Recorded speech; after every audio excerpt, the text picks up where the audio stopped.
You're underwater, your chest is burning, your brain is begging for air. You fight it, kick, thrash, clamp down. But when you finally inhale, it isn't oxygen, it's liquid. Cut to another scene. You're in a sealed room, the air is thinning, your chest heaves like a broken bellows, and panic starts chewing through your thoughts.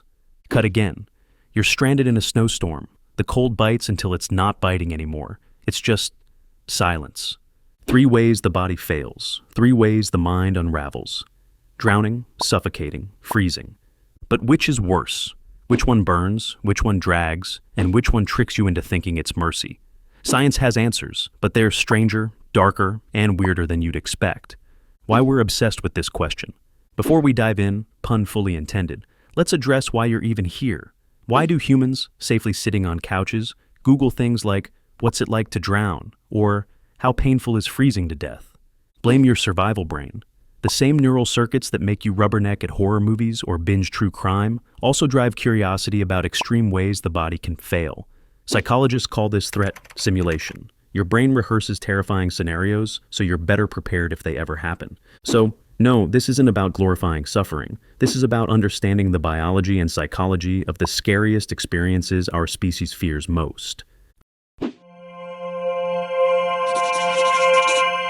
What it feels like to drown. You hit the water. It's colder than you thought, like your entire body just got iced by Mother Nature. Instantly, your chest clamps down. You hold your breath, eyes bugging out, waiting for rescue, waiting for a miracle, waiting for literally anything that isn't this. But time stretches like bad Wi-Fi. 30 seconds, a minute. Your lungs aren't screaming for oxygen yet. That's the twist nobody tells you. They're screaming because carbon dioxide is stacking up in your blood like overdue bills. Fun fact, the urge to breathe isn't give me oxygen. It's get this CO2 trash out of me before I implode. Physiology time. As the CO2 spikes, panic flicks on like a faulty car alarm. This is hypercapnia, a suffocating, clawing pressure in your chest, ratcheting tighter every second. Your muscles twitch. Your diaphragm throws tantrums you can't control. Then comes the break point. Your body basically says, look, you had your chance. We're doing this my way. You gasp. But instead of sweet air, you just inhaled the world's worst milkshake, water. Your throat slams shut in protest. The laryngospasm reflex, a biological panic lock. The sensation? Imagine choking while someone fills your chest with lava. Survivors call it lungs on fire or being crushed from the inside. Not exactly spa day vibes, but the reflex can't hold forever. Eventually, water floods your lungs. Oxygen plummets. Hypoxia grabs the wheel. The psychological shift. And here's the bizarre plot twist. Right when things should be at peak nightmare, your brain bails. Survivors often report a sudden calm, like your body just hit factory reset. The fire fades into tunnel vision. Some swear they felt euphoric. Others say they floated outside themselves. Many just accept it. It's as if your brain finally whispers, okay buddy, no more panic. Let's just vibe into the abyss. Keyline. Drowning feels like burning from the inside out, until your brain flips the switch and everything just fades. What it feels like to suffocate. Now picture a different trap. No water, no splash. Just you, 4 walls, and air that's vanishing like Wi-Fi at a music festival. At first, you breathe fine. Deep inhale, exhale, normal. But slowly, the air thins. Each breath feels smaller, stingier. Your chest balloons, but there's nothing left to pull in. It's like trying to sip through a straw that someone bent in half and then stepped on for good measure. Physiology time. The same villain from drowning shows up here, carbon dioxide. CO2 builds, panic lights up. But unlike drowning, there's no sudden violent gasp that floods your lungs. Suffocation is petty. It drags it out. Your body claws for oxygen. Heart rate cranks into overdrive, pounding like it's trying to signal Morse code. SOS, idiot, open a window. Your skin fades toward blue. Cyanosis, the doctors call it. Lips like blueberries, nails like Smurfs. You feel lightheaded, dizzy, disoriented. Standing up feels like trying to walk on jello. The psychological experience. Here's where suffocation is extra cruel. Drowning shoves you under, forces chaos, then mercifully flicks the switch. Suffocation? No. It makes you sit with yourself. Minute after agonizing minute, your brain is painfully awake, narrating the play-by-play. Yep, still no oxygen. Yep, you're still choking. Oh, hey, here comes that existential dread you ordered. It's the psychological equivalent of being put on hold by customer service. Except instead of bad jazz, it's your primal urge to breathe, screaming in surround sound.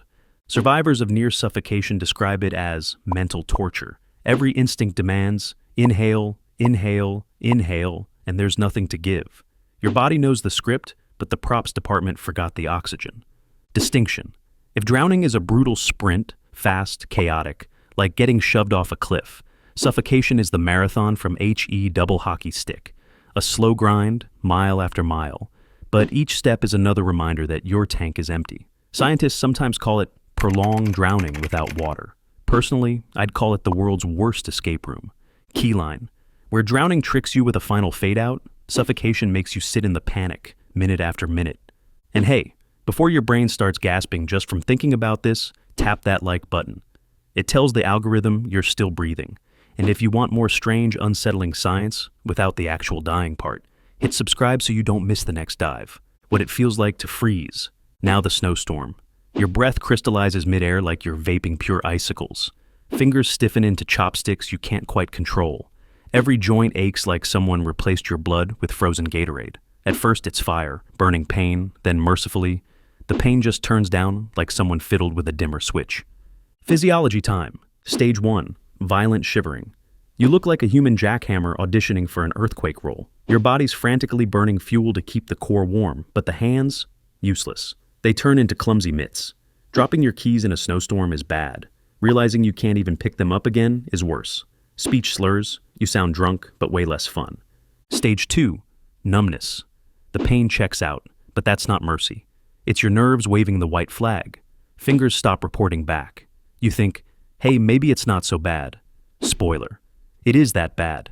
Your judgment fries, and you're fumbling through snow like you lost your glasses. Stage 3. Hypothermic delirium. This is where things get weird. Your brain misfires so hard, it tells you you're overheating. So, naturally, you strip naked. Scientists call this paradoxical undressing. I call it a really bad idea. As your blood vessels completely lose control, warm blood rushes from your core to the skin. For a moment, you feel like you're burning up. And this isn't just theory, it's case file reality. Mount Washington, New Hampshire, 1990s. Search teams found hikers who had peeled off coats and sweaters in sub-zero blizzards. One ranger described a man curled in the fetal position, wearing only a t-shirt as his body froze solid. Classic paradoxical undressing. The brain screamed, "too hot," while the flesh was fatally cold. Victims have been found half-naked in snowdrifts, sometimes even carefully folding their clothes. Forensic pathologists note this in 20 to 50% of hypothermia fatalities worldwide. That's why rescuers are trained not to assume foul play when they find a stripped body in the snow. It's usually the brain's last cruel trick, not evidence of assault. And just when that isn't surreal enough, the body sometimes follows up with terminal burrowing. That's when people crawl into tight spaces, under trees, behind rocks, even inside snowbanks. It's an ancient mammalian instinct, like your DNA is dusting off the hibernation manual. Okay gang, let's build a den and ride this winter out. Problem, you're not a bear. Finally, as your core temp tanks, the heart starts to stutter into arrhythmia. Oxygen delivery slows, consciousness blurs. The psychological experience. Freezing is sneaky. Where drowning and suffocating beat you over the head with terror, hypothermia just quietly tucks you in. Survivors say it feels dreamlike, as if you're being gently persuaded to nap on a snowbank. The panic fades, fatigue wins. It's like your brain plays the world's cruelest lullaby.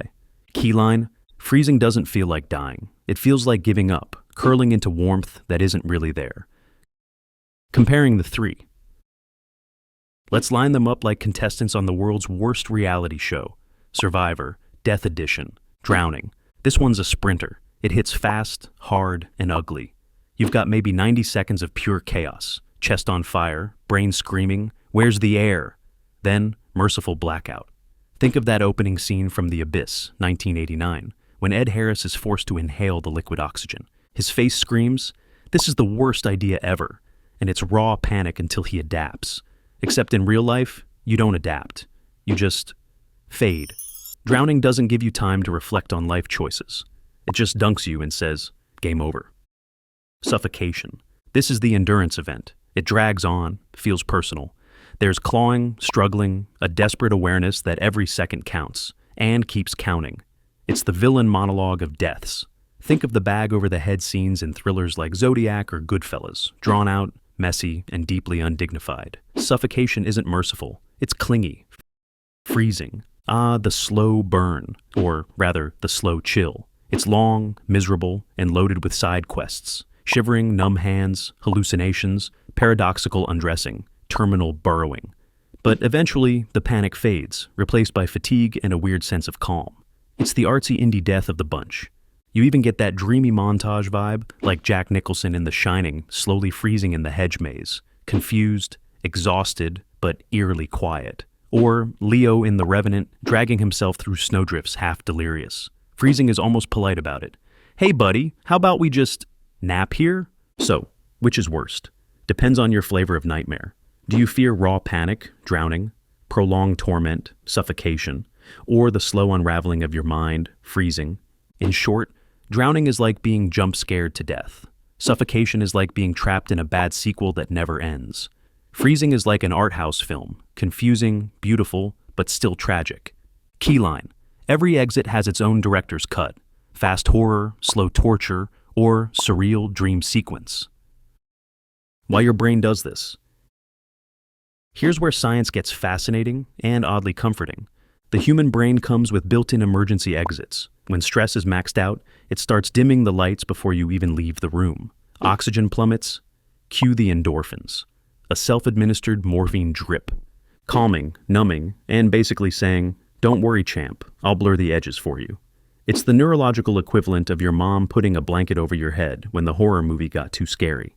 And then comes the time warp. Under survival stress, people report tunnel vision, muffled sound, or that floaty "I'm watching myself from above" vibe. That's not your soul booking an early Uber to the afterlife. That's your brain trying to conserve resources while softening the trauma, like your body saying, "Look, we might not make it, but at least let's put a nice Instagram filter on the experience." Evolution probably coded this in for a reason. If your ancestors got mauled by a saber-toothed tiger, it helped if they didn't experience every tooth in high def. Fast forward a few thousand years, and the same glitch applies when you're drowning, freezing, or choking on a mozzarella stick. So, while Hollywood paints death as instant or melodramatic, the chest clutch, the slow-mo gasp, the single tear, the reality is weirder, and maybe kinder. Your brain isn't trying to unalive you faster. It's trying to make the exit less terrifying. Call it the world's worst spa day, but at least it comes with complimentary anesthesia. The sensory finale, what you actually feel, last. Here's the twist that nobody warns you about. Your body doesn't save its last act for pain. It saves it for perception. First sense to betray you? Vision. Peripheral sight caves in until it feels like you're peering down a straw. The world shrinks. Faces blur. Sometimes you even get the bonus feature. Phosphenes. Those random spark-like fireworks your neurons fire off as they short-circuit. It's like your brain trying to give you a light show before the exit. Curtain call with glitter, then your hearing glitches, sounds fade like someone's slowly turning the volume knob left. Survivors say it's like listening underwater, or like your ears traded Spotify for AM radio inside a tin can. The only track left on loop? Your own pulse thumping louder and louder until that too drops out. Touch? Oh, that one's rude. With drowning, it's fire in your lungs, then numbness. With freezing, it's stabbing needles, then warmth, then nothing. With suffocation, it's that crushing heaviness. Like gravity doubled and nobody gave you the patch notes. But across all of them, the finale is the same. Detachment. Pain doesn't linger. It shuts the door and leaves you alone with silence. Death doesn't end with a bang or a scream. It ends like a light dimming, one sense at a time. History's chilling accounts. We've got the science, we've got survivor diaries. But history? History has receipts. Take Lake Nyos, Cameroon, 1986. A volcanic lake belched a cloud of CO2 that suffocated 1,700 people in their sleep. Imagine air turning into cement. You try to breathe, but nothing goes in. Survivors described it like the air had turned solid. Instant nightmare patch update. No opt-out button. Or the Shackleton Expedition, Antarctica, 1915. Crew members stranded on ice for months recorded every detail of freezing. One sailor wrote that he felt warmth spreading in his chest, like someone had lit a stove inside him. Spoiler, there was no stove. That's paradoxical warming. The cruel prank where your body makes you feel cozy right before you shut down. Thanks, biology.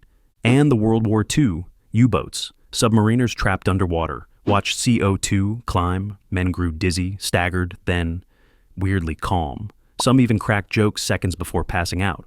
Imagine your last line being a dad joke. The ultimate plot twist. Suffocation can end not in terror, but in punchlines. History's footnotes match modern science almost beat for beat. Pain, panic, hallucination, then quiet. Always quiet. Turns out, the end isn't chaos. It's strangely, almost mercifully, quiet. So, drown, suffocate, or freeze. None of them are clean, quick fade-outs. They're messy. They're terrifying. And yet, at the edge, biology sometimes gives you an unexpected gift, a strange calm, a final trick of the mind. And maybe that's the strangest takeaway of all. In our last moments, survival isn't about strength. It's about surrender. If this breakdown made your brain 10% more morbid but 20% more curious, smash that like button for the algorithm gods. Subscribe for more science that sketches the line between survival and psychology. Ideas that stick, figures that sketch.